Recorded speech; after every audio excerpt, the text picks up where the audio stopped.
Sa inyo ba ang araw? Pati solar setup pinagdidiskitahan? Teka lang, maraming nalilito kasi sa isang term, guerrilla solar setup o guerrilla solar installation. Hindi ibig sabihin bawal ang solar. Ang concern ni Meralco, hindi yung solar panel mismo. Ang concern nila, kapag nakakabit ka sa grid nang walang proper protection. May tatlong klase kasi ng setup. Una, off-grid.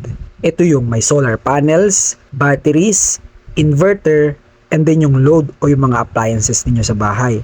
Walang connection kay Meralco. Kahit brownout sa labas, umaandar pa rin. Usually, wala itong issue dito kasi isolated ka sa grid o hindi ka nakakonect sa grid.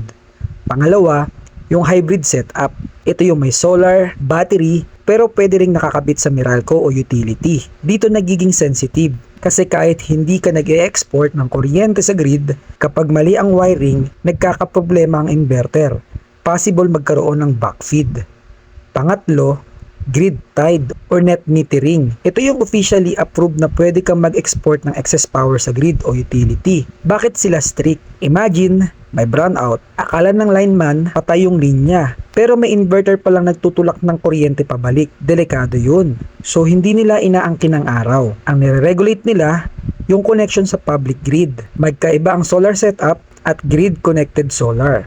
So, hindi lahat ng may solar grid tied agad at hindi lahat ng hybrid automatic na illegal.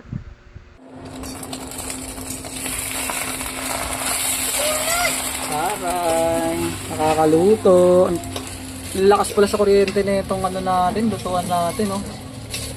1,400 plus almost 1.5 kilowatt. 1.5 kilowatt. Salamat sa solar panel, sa ating hybrid inverter, sa ating battery.